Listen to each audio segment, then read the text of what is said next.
89 doctors day special కుటుంబ సభ్యుల medicine పై 50% తగ్గింపు. డాక్టర్ కన్సల్టేషన్ ఉచితం. డైట్ మరియు ఎక్సర్సైజ్ చార్ట్, ఇమ్యూనిటీ బూస్టర్ మరియు ఫ్రీ కౌన్సిలింగ్. అన్ని రకాల అనారోగ్య సమస్యలకు మెడినైన్ తో పరిష్కారం. Hi hello welcome to cube TV. నేను మీ హిమ. అల్లు అర్జున్ మొత్తానికి చట్టపరంగానే గెలిచారు. తన మీద ఎన్ని రకాలుగా కుట్ర చేయాలని చూసినా, ఎంత తప్పుడు ప్రచారం చేసినా సరే ఆయన కోర్టు ద్వారానే సమాధానం చెప్పారు. సంధ్య థియేటర్ ఘటనలో మొదటి నుంచి అల్లు అర్జున్ దోషిగా చూపించేందుకు చేసిన ప్రయత్నాలు అన్ని కుట్రపూరితమైనవే అని తేలిపోయింది. భద్రతా వైఫల్యాన్ని కప్పిపుచ్చుకునేందుకే బన్నీని బాధ్యుణ్ణి చేయాలని చూపిస్తున్నట్టు మొదటి నుంచి కనిపిస్తూనే ఉంది.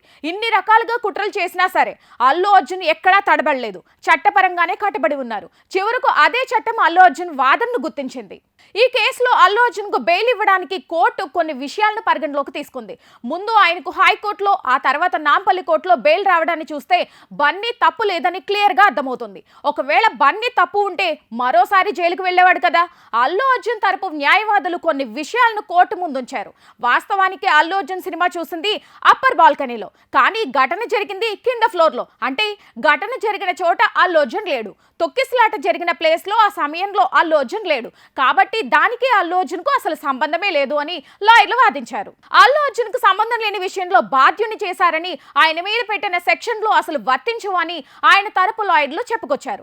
ఇదే వాదనలు కోర్టు కూడా గుర్తించింది. ఆ వాదనలు న్యాయమూర్తి పరిగణలోకి తీసుకుని రెగ్యులర్ బెయిల్ మంజూరు చేశారు. అంటే బన్నీ తప్పు లేదని కోర్టు కూడా నమ్ముతుందన్నమాట. ఇదే సమయంలో అల్లు అర్జున్ విషయంలో పోలీసులు వ్యవహరించిన తీరుపై ఎన్హెచ్ఆర్సీ పోలీసులకు నోటీసులు జారీ చేయడం మరో విశేషం. ఇక్కడ అల్లు అర్జున్ తప్పు ఉంటే ముందు ఆయనకే నోటీసులు ఇచ్చేది కదా, కానీ పోలీసులకి ఇచ్చింది అంటే వారి తప్పు ఉందనే విషయం క్లియర్ గా అర్థమవుతుందని పలువురు సోషల్ మీడియాలో వాదిస్తున్నారు. అల్లు అర్జున్ మొదటి నుంచే బాధ్యతగానే వ్యవహరిస్తున్నారు. బాధిత కుటుంబానికి చరిత్రలో ఎన్నడూ లేని విధంగా 2 కోట్ల వరకు సాయం అందించారు. శ్రీతేజ్ హాస్పిటల్ బిల్లు మొత్తం భరిస్తున్నారు.